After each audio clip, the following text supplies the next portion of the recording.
cada vez que le abrimos tu palabra, hoy una vez más pueda conmover nuestro corazón, una vez más pueda tocar las fibras más íntimas de nuestra vida, pueda traer luz, esperanza, perdón, pueda limpiar y purificar nuestro corazón.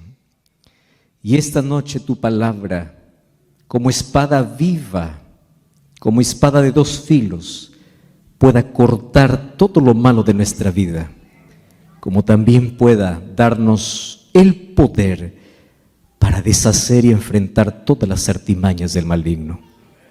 Danos tu bendición. Bendice a cada persona que hoy está aquí en este templo, mas también a las cientos y miles de personas que nos acompañan desde diferentes países, aún teniendo diversos horarios. Este momento están dedicando un tiempo especial para poder estudiar tu palabra. Y queremos que tú nos puedas abrazar, nuestro corazón pueda ser lleno de esperanza, nuestros ojos puedan ser abiertos para ver que estamos en el tiempo del fin, pero también para estar preparados para ese grande día. Danos tu bendición en el nombre de Jesús. Amén y amén. Qué bueno es poder estar aquí. Este es nuestro segundo encuentro y hoy estamos listos para poder abrir la palabra del Señor. Y yo les dije ya en nuestro primer encuentro, que fue ayer, que durante toda estos días vamos a enfocarnos en solo 3 versículos, ¿verdad? Si ustedes recuerdan, entonces vamos al libro de Romanos, capítulo 13. Romanos, capítulo 13. Y vamos entonces allí a leer el versículo 11 y el versículo 12. Romanos, capítulo 13, versículo 11. Ayer ya nosotros comenzamos descifrando la primera parte. Mas hoy una vez más vamos a leer, dice el versículo 11, y esto conociendo el tiempo, que es ya hora de levantarnos del sueño, porque ahora está más cerca de nosotros nuestra salvación que cuando creímos. La noche está avanzada y se acerca el día. Desechemos pues las obras de las tinieblas y vistámonos de las armas de la luz. Para hacer un breve repaso simplemente, ayer dijimos que nadie se despierta a menos que no conozca el tiempo. Conocer el tiempo es fundamental. Y en la Biblia nosotros tenemos a la profecía que nos marca exactamente en qué parte de la historia nos encontramos. Dentro del reloj profético, nosotros sabemos en qué momento estamos. Y ya repasamos algunas señales: ambiente religioso, ambiente político, ambiente social, ambiente natural, y la última señal que será la predicación del Evangelio. Y todo eso nos encamina hacia una orden. Y el apóstol Pablo dice: si conoces el tiempo, es hora de despertar, es hora de levantarnos. ¿Y de qué manera nos despertamos? ¿Recuerdan ustedes que habían 3 parábolas en el cual hicimos un énfasis especial? Mateo capítulo 25, 10 vírgenes, parábola de los talentos, de las ovejas y los cabritos. Preparación espiritual, preparación misional y preparación a través del servicio. Mas todo eso nos tiene que llevar a un reavivamiento y a una reforma. Y el reavivamiento comienza con oración, se sostiene con oración. Los cristianos hoy necesitamos volver a lo básico, a las vocales, al ABC, aquello que es fundamental. Ayer dijimos de que de nada sirve todas las cosas que podamos hacer para Dios, en nombre de Dios, pero sin Dios. Y es triste. ¿Por qué? Porque es fácil hablar de Dios, pero qué difícil es hablar siempre con Dios. Una cosa es hablar de Dios y otra cosa es hablar con Dios. Y tenemos muchos que hablan de Dios. Y nosotros somos llamados para hablar de Dios. A través de nuestro testimonio, a través de las cosas que hacemos, de nuestras palabras. La iglesia existe para predicar el evangelio. Pero hablar de Dios sin primero hablar con Dios nos lleva a una incoherencia.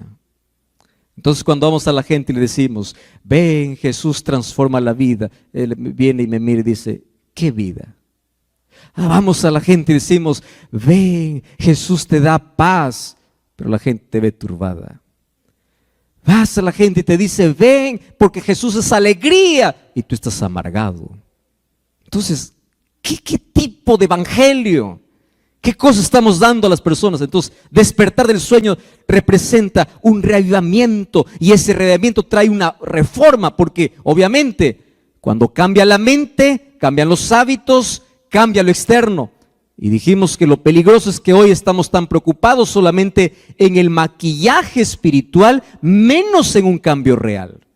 Cuando el cambio tiene que venir de adentro hacia afuera, no de afuera hacia adentro. Bueno, pero hoy nos ha tocado la tercera parte. ¿Y cuál es la tercera parte? Desecha las obras de las tinieblas y vístete de las armas de la luz. Así que hoy voy a comenzar hablando sobre un asunto que a todos nos compete. Miren, el problema no es estar en las tinieblas. El problema es conocer la luz y jugar con las tinieblas. Voy a explicar esto de nuevo porque en base a esto vamos a hablar muchas cosas hoy. El problema no es estar en las tinieblas. ¿Por qué? Porque aquel que está en las tinieblas un día conoce la luz y abandona las tinieblas. El problema no está en aquel que está hoy en las tinieblas. El problema está en aquel que conoce la luz, pero juega con las tinieblas. Y le voy a decir por qué razón. La razón es simple. El mayor peligro del cristiano es familiarizarse extremadamente con los asuntos espirituales sin cambiar nada. ¿Qué sucede? Cuando tú te familiarizas tanto con algo, pierdes el miedo.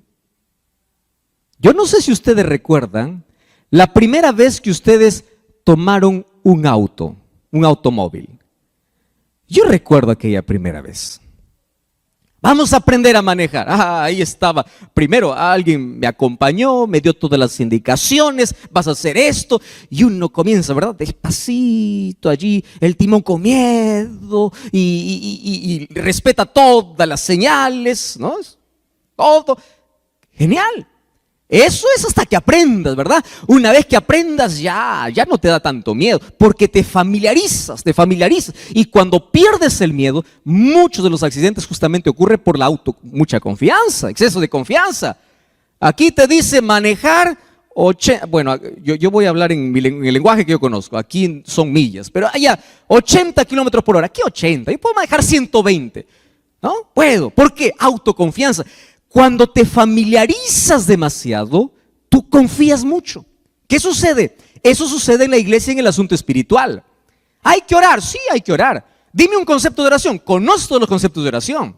Dime las 28 doctrinas. Conoce las 28 doctrinas. Dime la profecía. Conoce la profecía. El asunto es, conoces tanto de la luz, pero juegas con las tinieblas. Ese es el problema. Conoces tanto.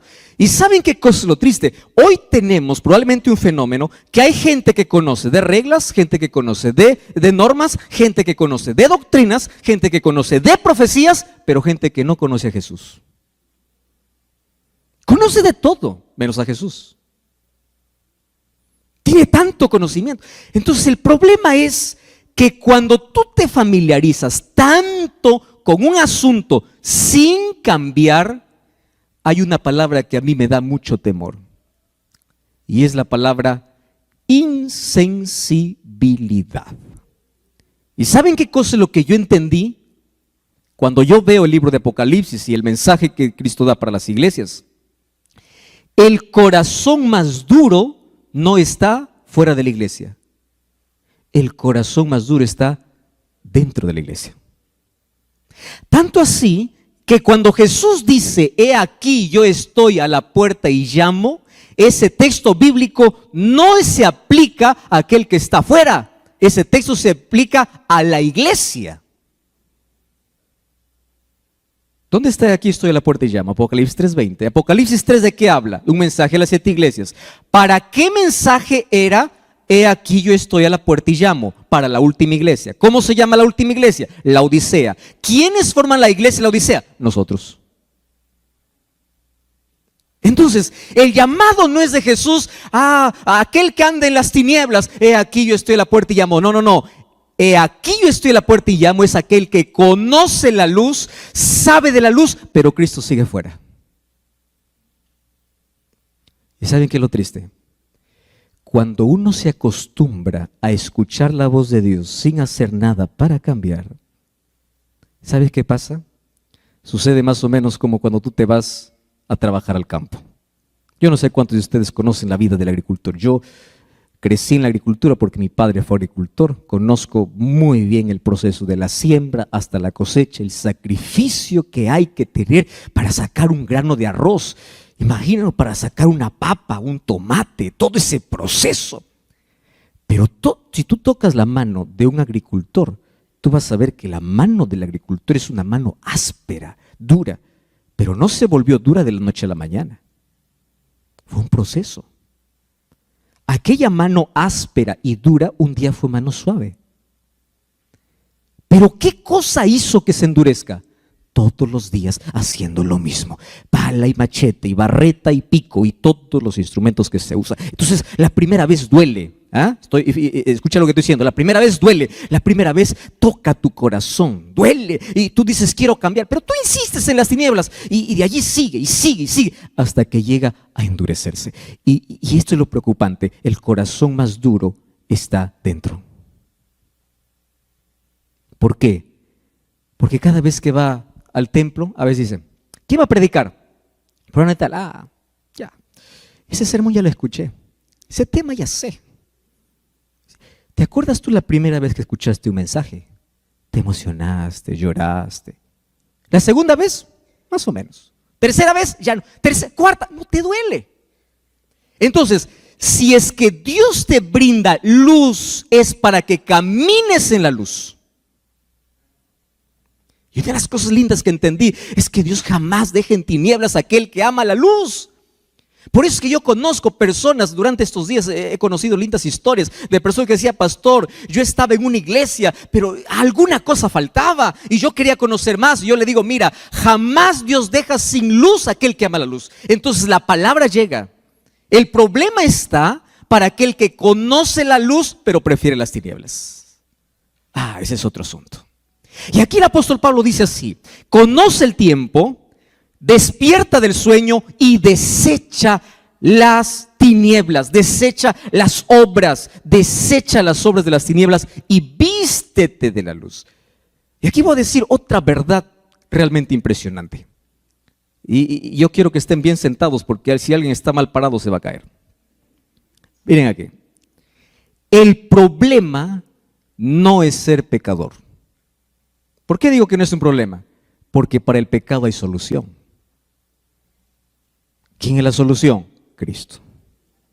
O sea, el problema no es ser pecador. El problema es no querer abandonar el pecado. Ese es el problema.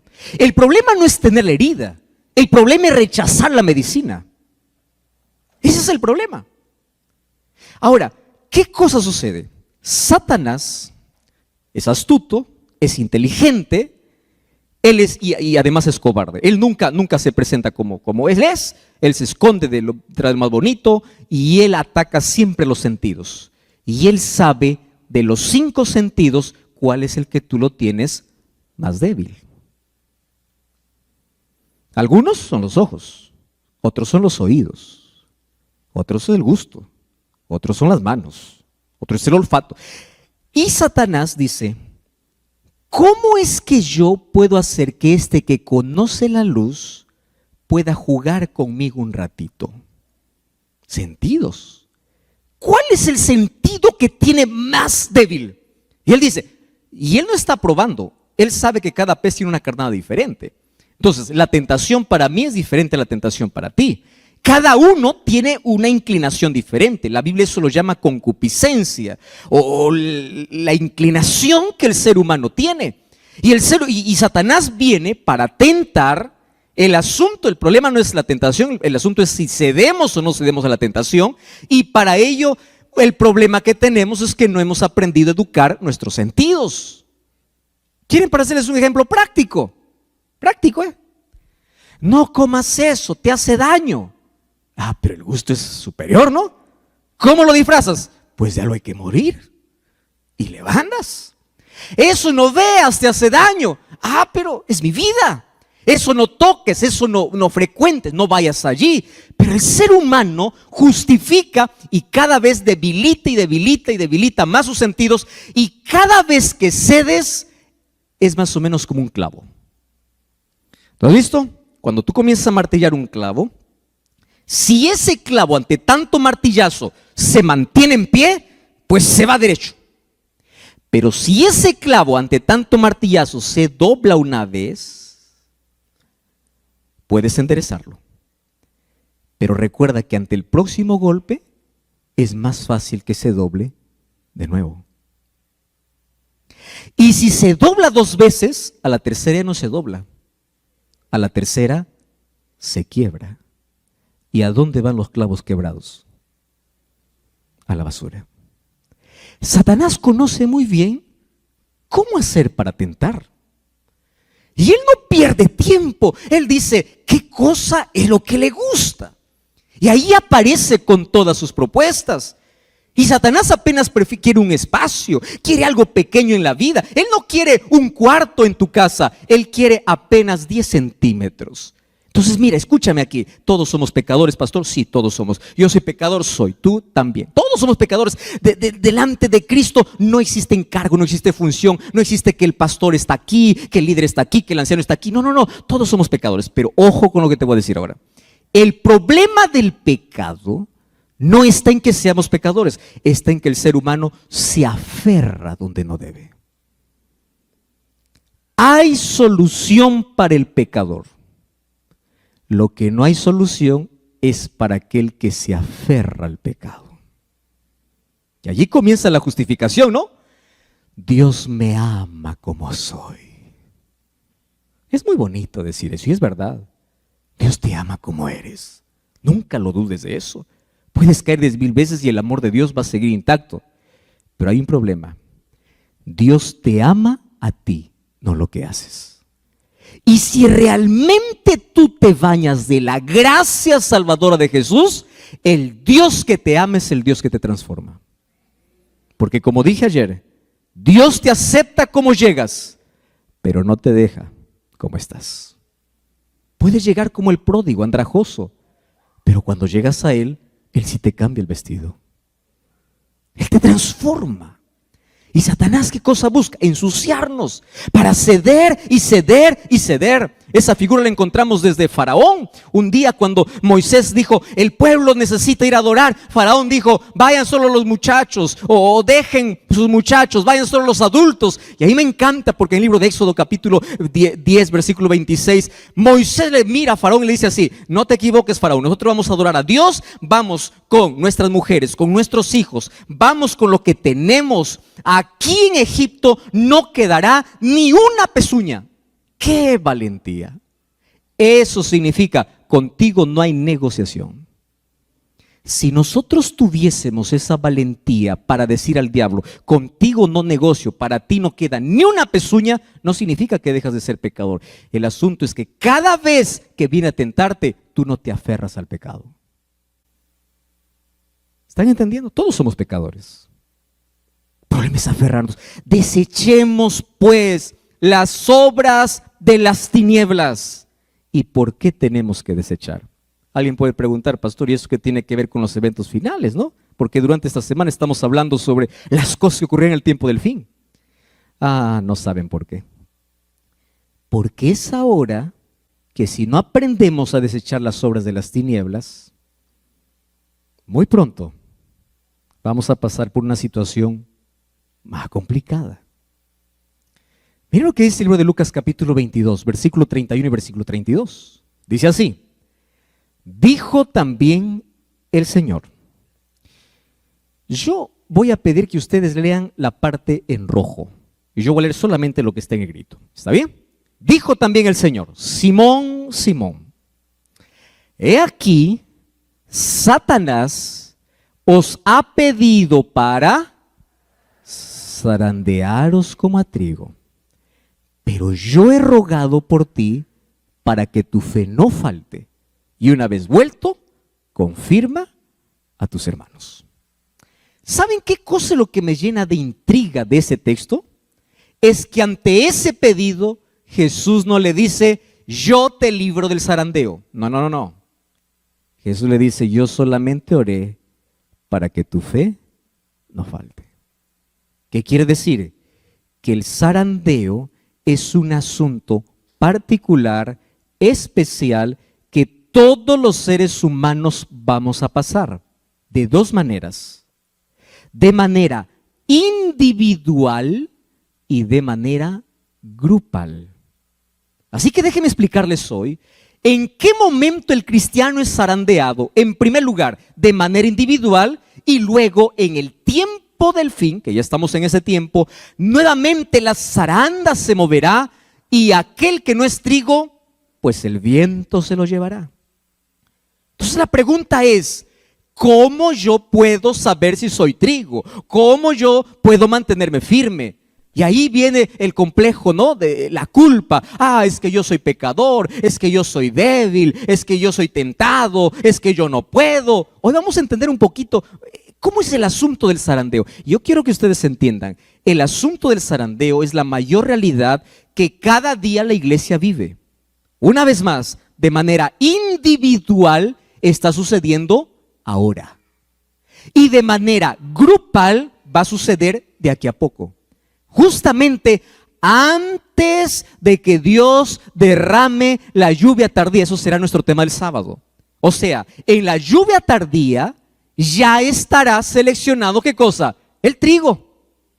Y aquellos que recibirán el poder del Espíritu Santo para el mayor Pentecostés de la historia, mayor que el primer Pentecostés, serán aquellos que han sido sacudidos, pero se han mantenido firmes.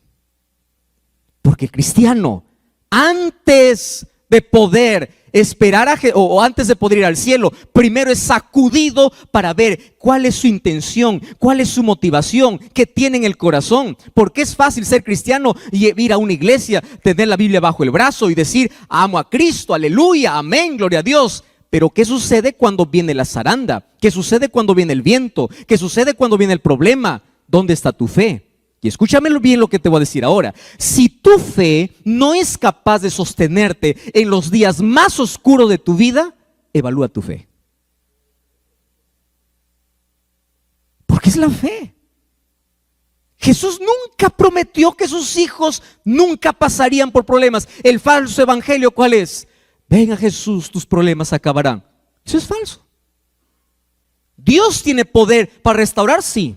Dios tiene poder para curar, sí. Pero nunca Dios te ha prometido que si vas a Él, tus problemas acaban. Al contrario, Jesús te dice: el que quiere ser mi discípulo, venga, pero tome su cruz y sígame.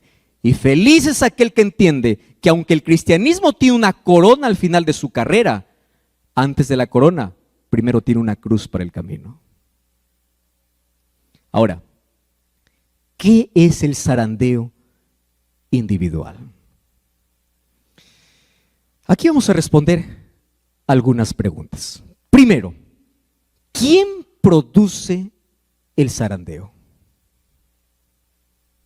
Según el texto que hemos leído, Jesús dice: Satanás ha pedido. Pero en esta tarde vamos a entender que el zarandeo individual tiene dos dimensiones. La primera dimensión se llama el zarandeo producido por Dios mismo. Pastor, ¿es posible que Dios pueda zarandear? Sí. ¿Y a qué lo llamamos el zarandeo divino?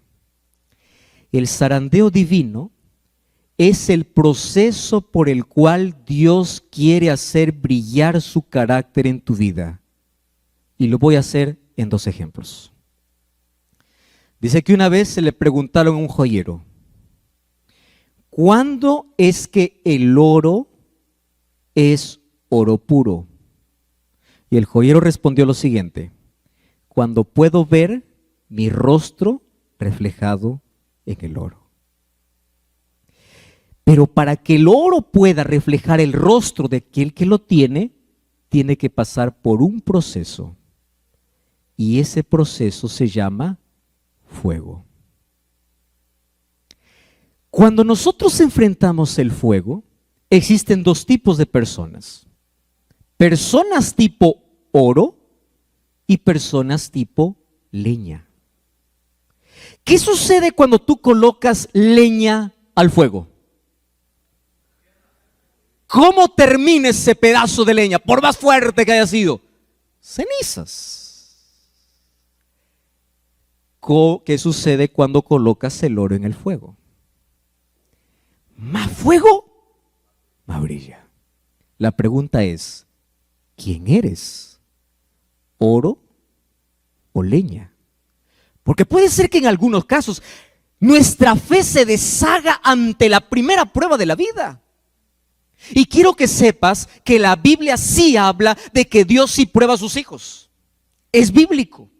Dios permite que sus hijos pasen por el desierto, pero Él los acompaña. Eso es bíblico. Dios permite que sus hijos entren al horno de fuego, pero Él los acompaña. Él nunca te prometió que no pasarás por el desierto, que no pasarás por el horno. Él te prometió: estaré contigo en el desierto y en el horno.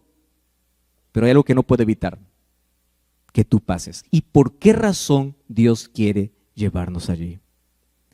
Hermanos, por una razón simple.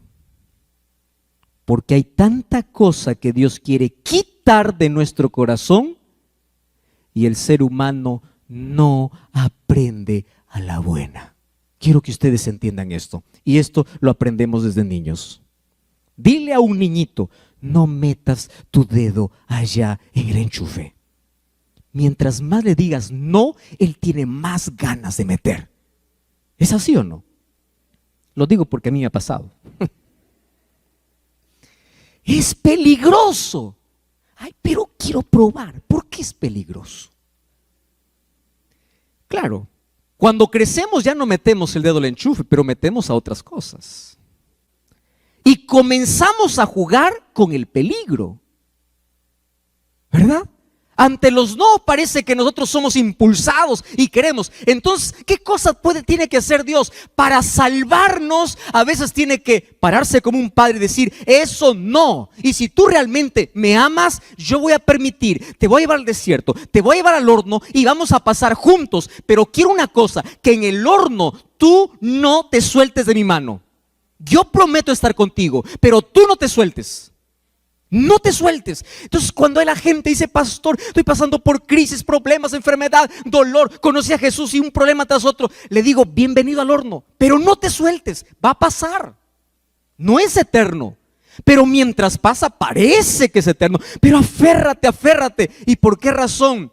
Porque para que Dios pueda quitar el mayor problema del ser humano y nos enseñe a depender, quiero que sepas que las lecciones más poderosas de la vida no lo aprendemos en la prosperidad. ¿Sabes cuándo lo aprendemos? En la dificultad.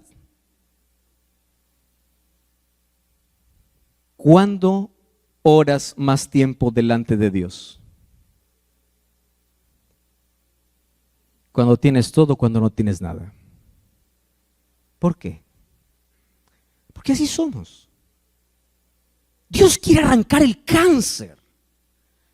Y a veces ese cáncer que te está carcomiendo y puede hacer que te puedas perder, Él tiene que usar el bisturí divino. ¿Qué cosa es el bisturí divino? Es una operación. Yo ya conté esta historia. Hace algunos años yo enfermé, fui al médico. Me dijeron: tienes el apéndice a punto de reventar.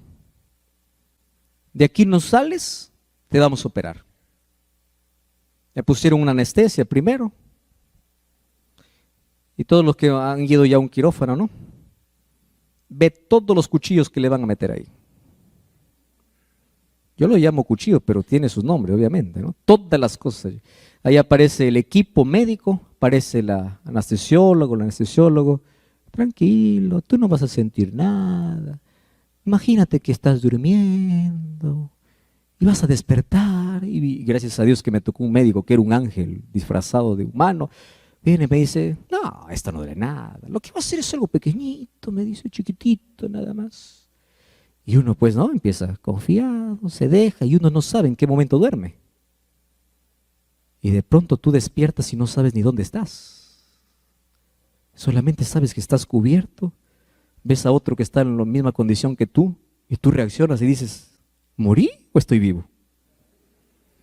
¿No? Porque estaba también echado igual que tú. Hasta tomar conciencia no te duele. Pero después va pasando la anestesia y de pronto comienzas a sentir como si en ese momento estuviesen introduciendo, ¿verdad? Ese bisturí. Pero ¿sabes qué cosa es lo curioso? Es cuando termina la operación, tú eres capaz de poder besar al doctor y decirle, gracias doctor, gracias doctor, gracias doctor. Y tú luego razonas y dices, ¿por qué le agradezco? Porque me cortó. ¿Qué cosa hizo? Cortarte. Ah, sí. Era necesario hacer un corte para quitar lo que te iba a matar. ¿Estás entendiendo? Entonces, ¿qué cosa hace Dios? Dice, hijo, tú tienes un cáncer en el alma. Tu orgullo te va a hacer perder. Tu egoísmo, tu pecado, aquello que te estás aferrando. Entonces, ven aquí, yo te voy a hacer una operación. Mira, te va a doler un poquito, pero va a cerrar. ¿Te acuerdas de Nabucodonosor? Nabucodonosor, después de volver de 7 años de estar viviendo como animal, ¿qué cosa dijo en Daniel capítulo 4? Engrandezco a Dios, alabo a Dios, gloria a Dios. Y tú dices, ¿pero por qué lo agradece? Porque él entendió que lo que necesitaba, ¿qué cosa era? Una cirugía divina.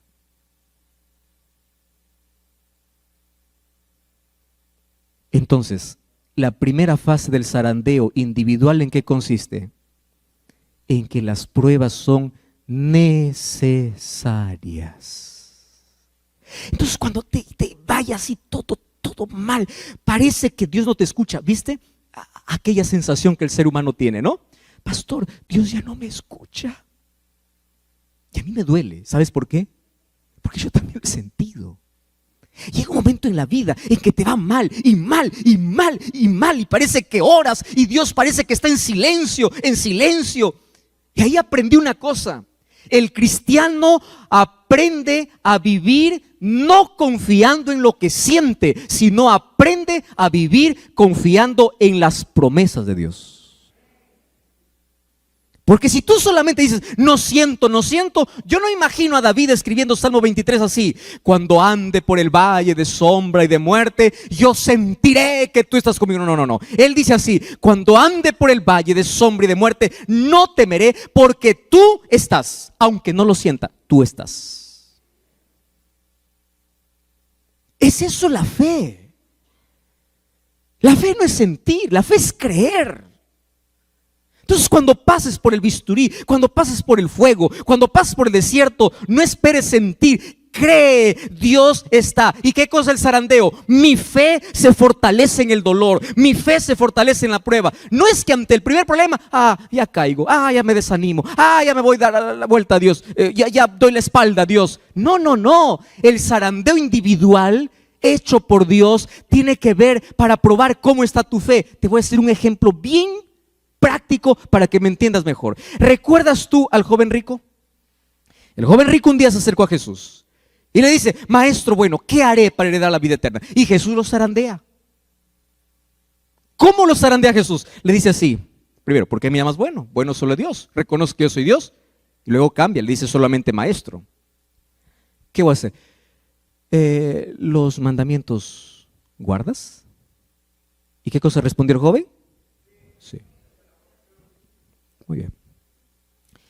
Una cosa te falta. No le dice que sea pobre.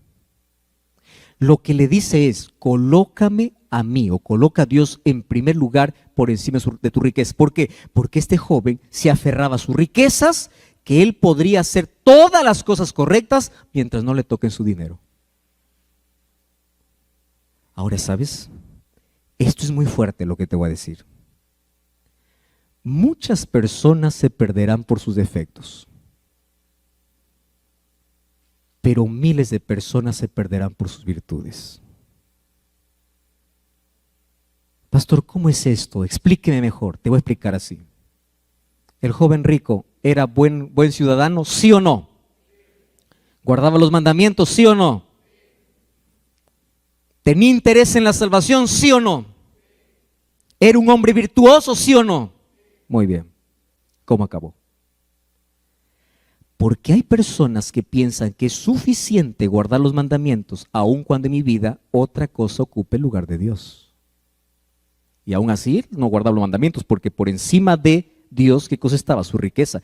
Y allí viene la zaranda de Cristo. Pero la zaranda de Cristo es con oportunidad. Es como, arrepiéntete, cambia, por favor. No te pierdas por un pedazo de terreno, por un trabajo que transgredes el sábado. No te pierdas por algo que se va a perder. Luego acumulas, te mueres, para quien queda. Pero mira, sígueme, colócame a mí en primer lugar. ¿Qué cosa estás haciendo? Entonces viene la zaranda como diciendo, arrepiéntete, cambia. Tú tienes muchas virtudes, pero no confíes en tus virtudes, porque lo que salva no son las virtudes, es la gracia, es colocar a Cristo en primer lugar, es un relacionamiento con Cristo. De eso depende la salvación. Pero hay otro tipo de zarandeo que es más cruel, el zarandeo del diablo. El zarandeo del diablo es el zarandeo para verte arruinado en el suelo, y la intención de él es para que tú no te levantes. Mira, ¿cuál es el zarandeo del diablo? ¿Recuerdas tú a Pedro? ¿Cuál es el problema de Pedro? Señor, yo iré contigo si es posible hasta la muerte. Allá voy. Y Jesús tenía que hacer una cirugía. Y porque Jesús tenía que hacer una cirugía en el corazón de Pedro, ¿qué cosa hizo? Permitió que ahora Satanás mismo lo pueda zarandear.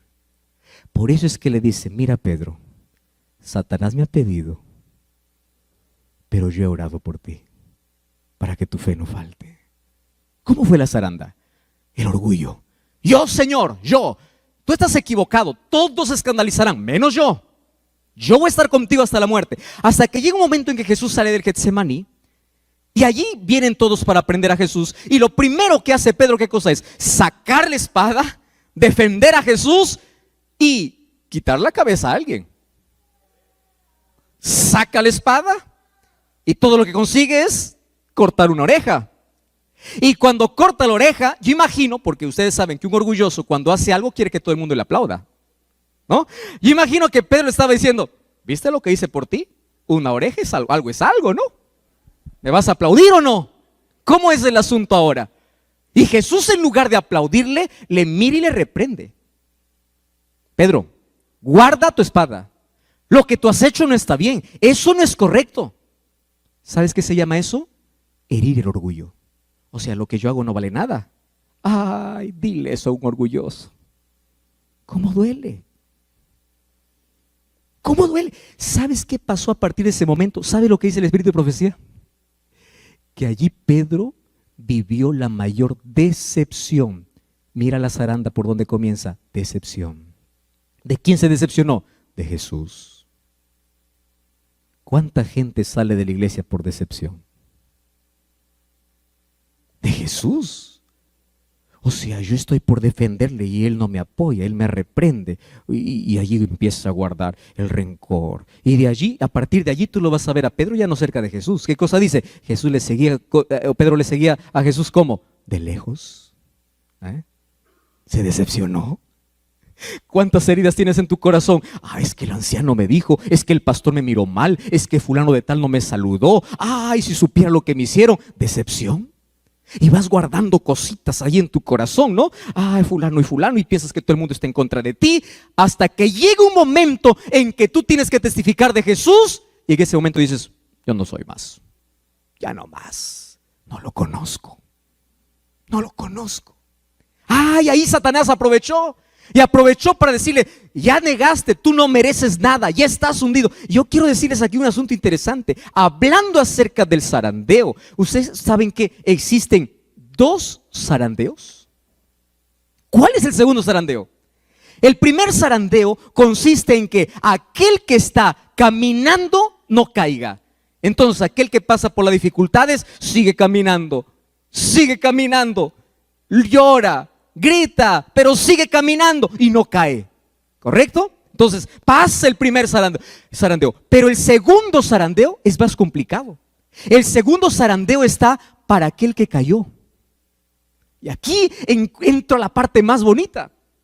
Ustedes saben que aquel que cayó también es zarandeado, pero el doble. ¿Y por qué razón? ¿Cuál es el zarandeo del que está caído? No te levantes. Ese es el zarandeo. Yo quiero decirte una cosa. No te preocupes si caíste en la vida. Voy a hablar para alguien que está mirándome allí del otro lado. Tú dices, pastor, yo ya fallé, yo soy resentido, yo salí de la iglesia, yo abandoné mi fe. Tranquilo, hay oportunidad para ti. Es verdad que el primer zarandeo caíste, correcto, todos los seres humanos caemos. Es más, quiero decirte que el cielo estará lleno de personas que cayeron. Pero escúchame una cosa, del segundo zarandeo es donde tú no debes quedar.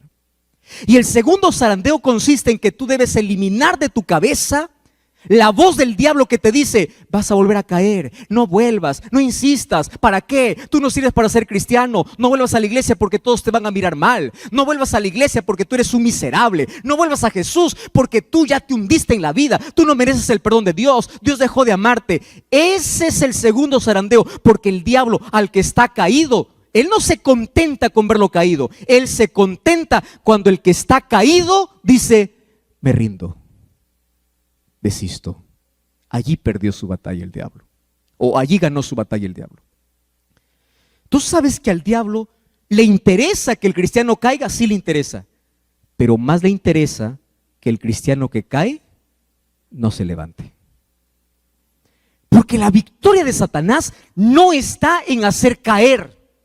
Porque aquel que está caído puede levantarse por la gracia de Jesús y en el nombre de Dios puede transformar su derrota en victoria, como sucedió con Pedro.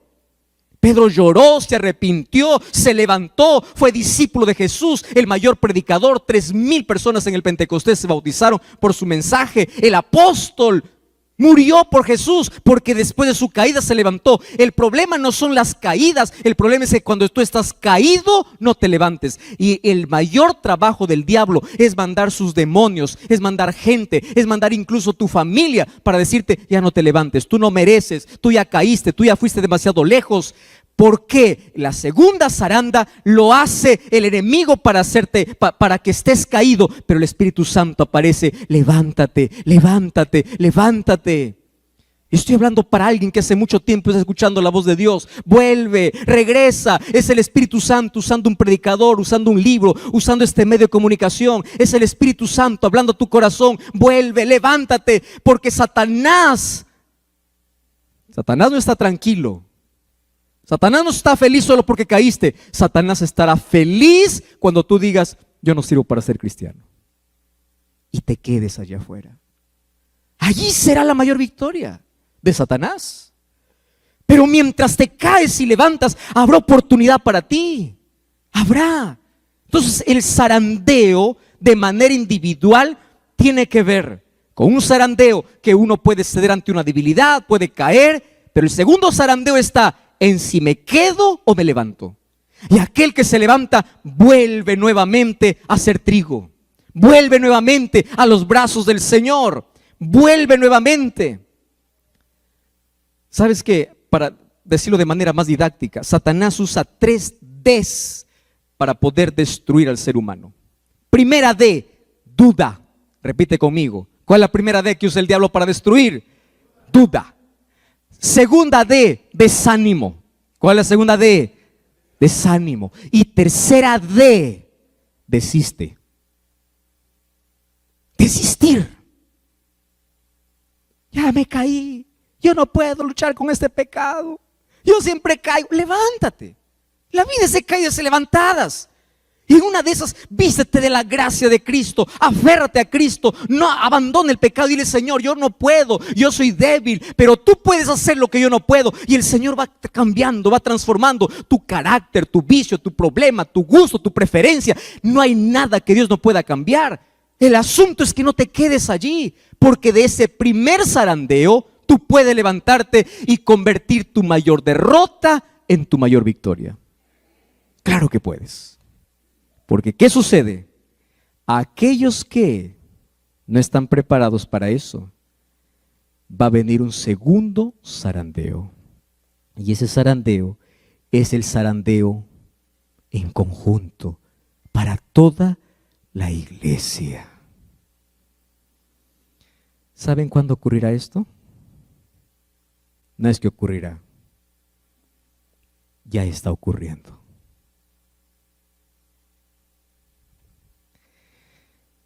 ¿Ustedes saben cuándo se dará este segundo zarandeo que sacudirá la iglesia? Y se verá la mayor apostasía de todos los tiempos. ¿Qué cosa es apostasía? Miles de personas abandonarán su fe. Y aquellos que un día parecían estar firmes se volverán en enemigos del pueblo de Dios.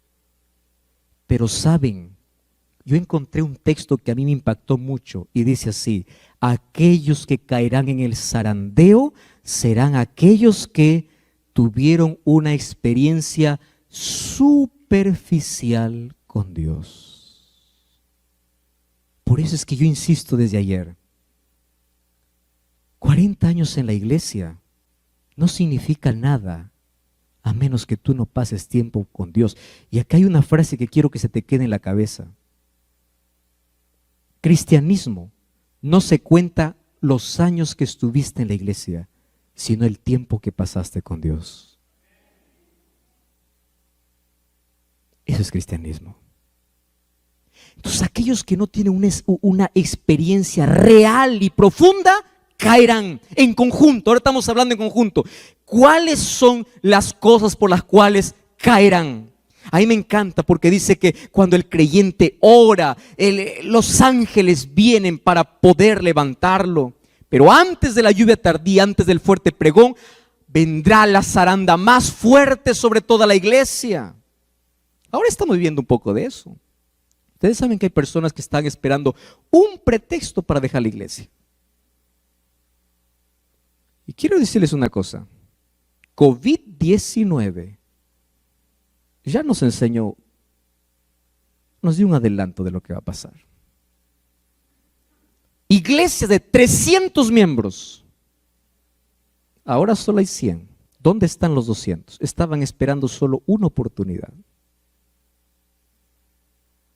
Y todavía no estamos en la zaranda fuerte. Para que ustedes entiendan que el remanente de Dios no se trata de multitudes. Ahora, 4 cosas por el cual vendrá el zarandeo. Número 1. ¿Leen conmigo? Descuido e indiferencia. Miren ese texto.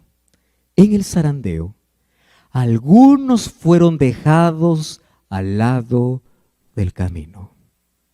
¿Quiénes fueron dejados al lado del camino? ¿Qué dice allí lo que está en rojo? ¿Pueden ustedes leer conmigo? Los descuidados e indiferentes que no se unieron con quienes apreciaban la victoria y la salvación, lo bastante para perseverar. ¿Cómo tenían que perseverar?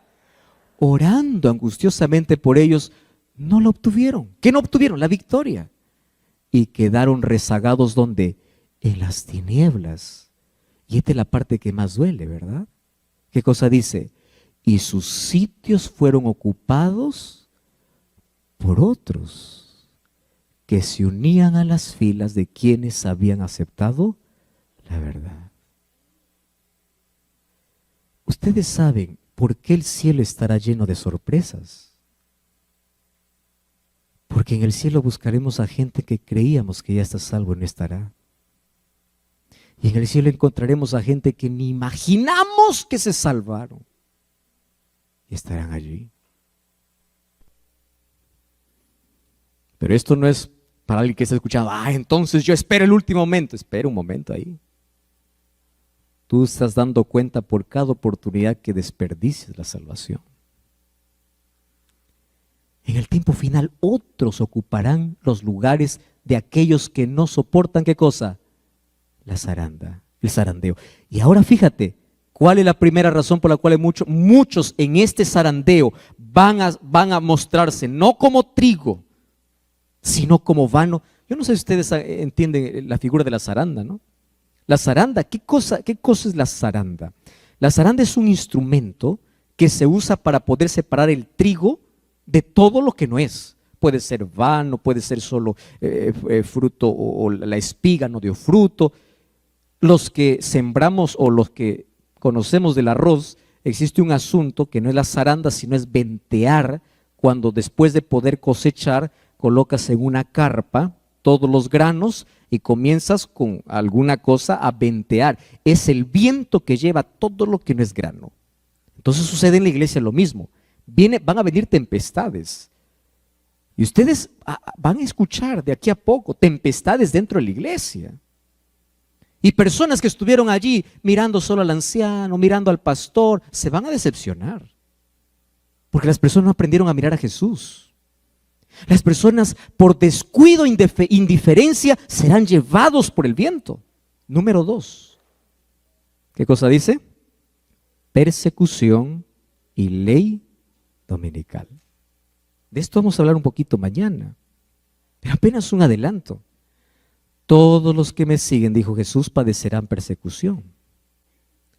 Y la ley dominical no es un asunto lejano. ¿Qué cosa es la ley dominical? De aquí en poco, en breve, se van a unir dos poderes sobre la tierra para poder declarar que toda la humanidad pueda guardar un solo día de descanso. ¿Ustedes lo ven eso lejano? No. Les voy a dar un ejemplo simple. Averigüen allí en internet, o si ustedes, yo tengo el libro en físico. La encíclica del Papa Francisco, que se llama Laudato Si. Así se llama. ¿Saben qué dice Laudato Si? Vamos a trabajar para cuidar el medio ambiente, cuidar nuestra casa. ¿Suena bonito el discurso o no? Claro. Lo acepta el religioso y también el que no es. ¿Quién puede estar en contra de cuidar la naturaleza? Nadie. Pero ¿saben qué propone? Necesitamos descansar un día a la semana. ¿Y qué día? Domingo. Ahora, esto cada vez se va a venir con mayor fuerza. Y aquellos que quieren ser fieles a la palabra de Dios, sabiendo que Dios tiene un solo día, ¿qué van a hacer? Perseguidos. Pero esta ley no vendrá primero como imposición, primero vendrá como ofertas. Y allí ocurre el zarandeo de manera global. Imagínate, mañana viene tu jefe y te dice así: mira, a partir de esta semana, yo te voy a duplicar el sueldo si tú ahora trabajas el sábado. ¿Cuál sería tu respuesta? Gloria a Dios, y así sería. Porque allí, ¿qué cosa está haciendo? Zarandeado. O es Dios o es el dinero, ¿verdad? Exactamente. Ahora, ¿pero qué me dices de personas que ahora ya están negociando su fe? Ahora. Entonces eran los primeros en aceptar las ofertas. Primeros. Pero luego vendrá una imposición. Y la imposición será: si no haces esto, tú vas a ser despedido. Y hay mucha gente que dice: pues Dios comprenderá, ¿verdad? Y en nombre del Dios comprenderá, van a romper todos los principios bíblicos. Ahora, ¿qué cosa sucederá? Allí, escuchen aquí, será la mayor zaranda, el mayor zarandeo. ¿Por qué? Porque miles y miles y miles de personas preferirán puestos, trabajo, dinero, posición, antes que obedecer a Dios. para que cuando llegue ese día tú puedas tener claro cuál es tu respuesta. Ahora vienen pequeñas pruebitas. ¿Te ha pasado o no? Pequeñas. ¿Eres fiel allí? Tercero, rechazo al mensaje de la Odisea. Miren, en persecución y ley dominical, pronto los hijos de Dios serán probados por intensas pruebas, y muchos de aquellos que ahora parecen ser sinceros y fieles, que dice allí, resultarán ser vil metal. En vez de ser fortalecidos y confirmados por la oposición, las amenazas y los ultrajes, se pondrán cobardemente del lado de los opositores. Tercero, rechazo a la Odisea, al mensaje de la Odisea. Los que perseveran en su, ¿qué cosa dice allí? Indiferencia. Y no reciben la amonestación de Cristo en el mensaje de la Odisea, ¿qué cosas serán? Vomitados. ¿Qué significa vomitados? Despedidos del cuerpo de Cristo. ¿Cuándo? En el tiempo del zarandeo. ¿Qué cosa está diciendo? ¿Cuál es el mensaje a la Odisea? No juegues a ser cristiano. ¿Cuál es el mensaje a la Odisea? Ojalá fueses frío.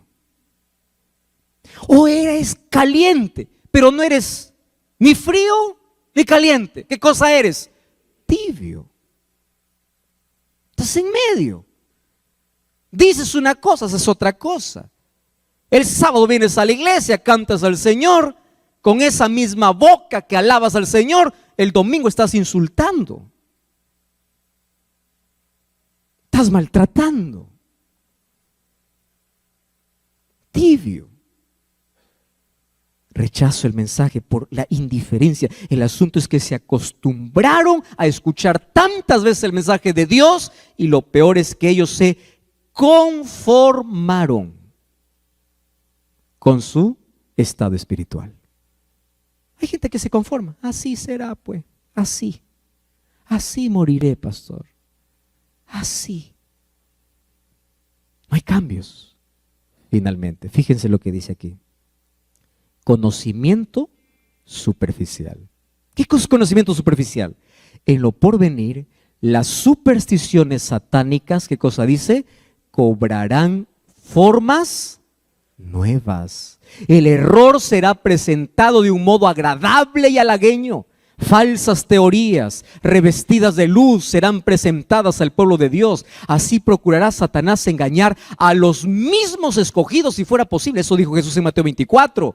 Y se ejercerán influencias extremadamente seductoras.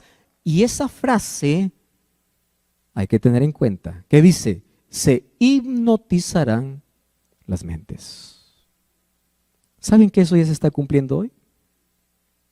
Satanás está vendiendo toda la filosofía a través de películas y música. Y de manera camuflada está entrando a nuestra cabeza cosas que hay gente que cree más en una película que en la Biblia. Yo he preguntado a muchas personas, por ejemplo, diciendo, ¿por qué crees en el rapto secreto? Y la mayoría no me sostiene con la Biblia. Me sostiene con películas de Hollywood.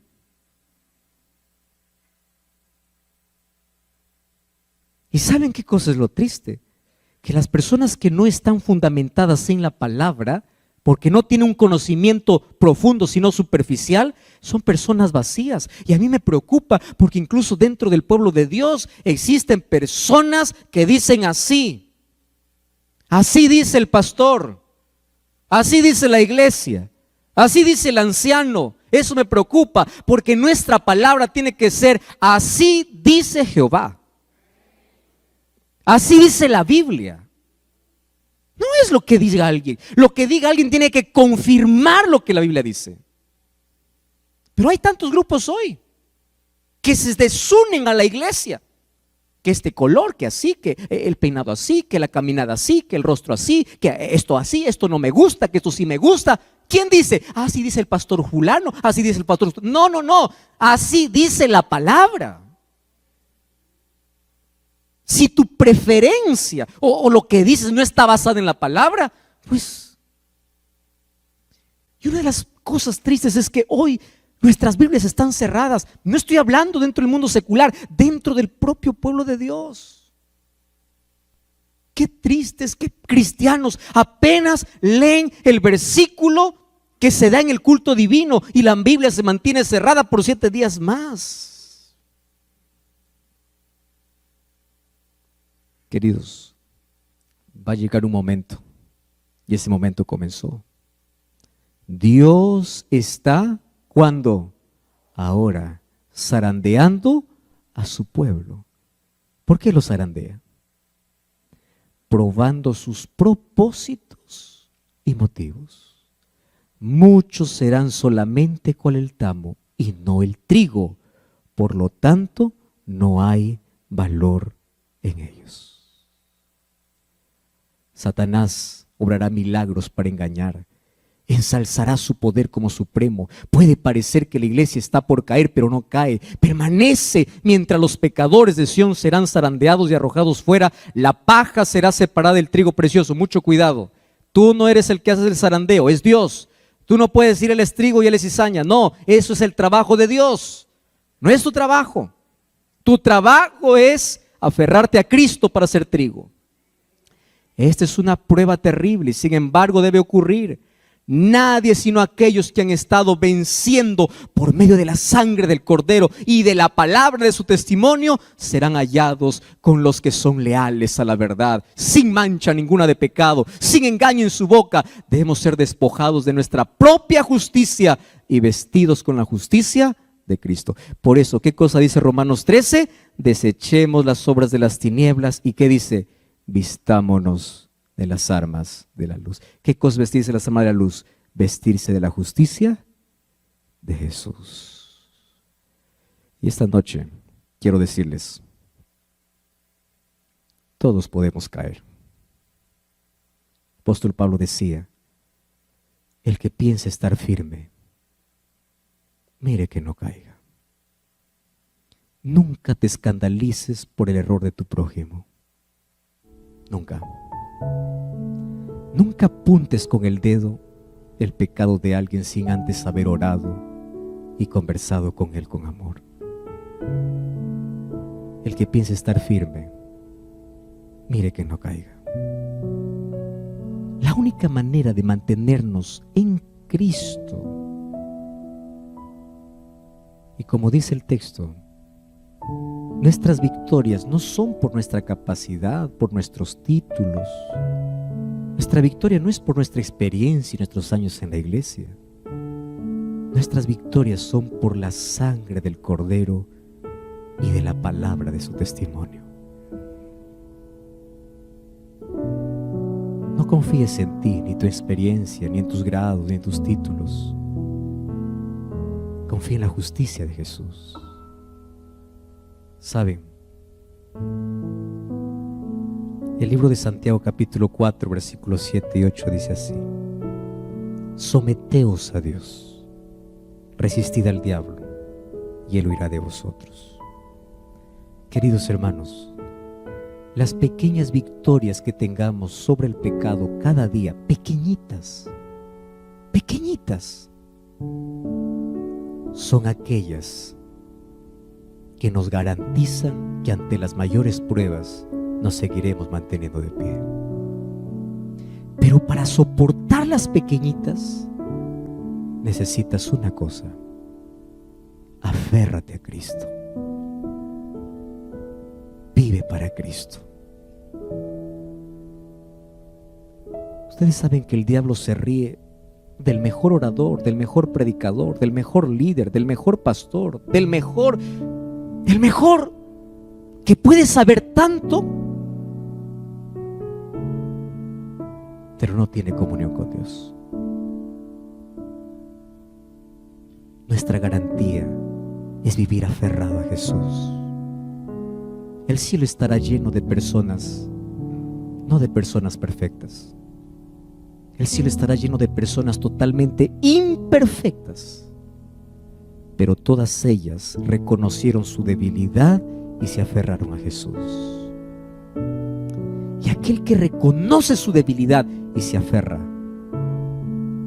se somete a Dios, resiste al diablo, y el diablo sabe que aquel que está con Cristo, él no puede derrotarlo.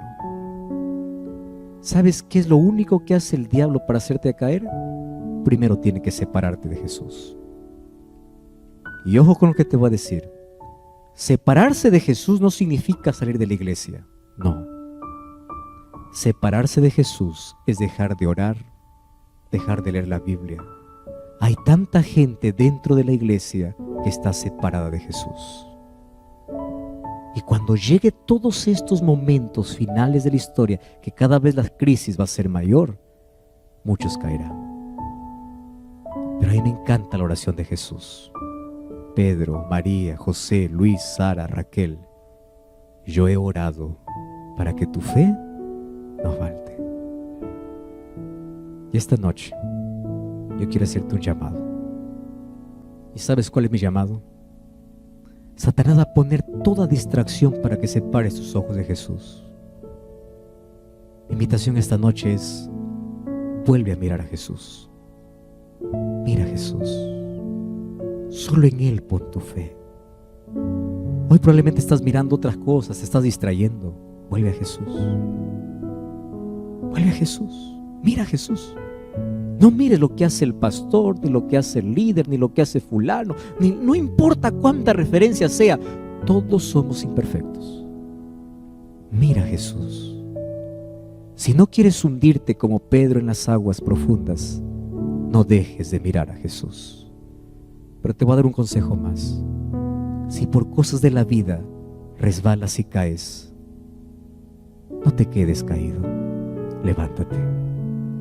Y en el nombre de Jesús, continúa tu caminata. Voy a invitar a mi esposa que venga a cantar. Mientras ella canta, cierra tus ojos, haz una oración y dile: Señor, ayúdame a mirarte a ti todos los días de mi vida. Y si esta noche tú quieres decirle a Jesús: Señor, yo te entrego mi corazón. En las pequeñas pruebas he fallado, pero yo quiero mantenerme firme. Yo quiero mirar a Jesucristo. Si tú esta noche quieres decirle a Jesús: yo quiero nunca perder de vista a ti,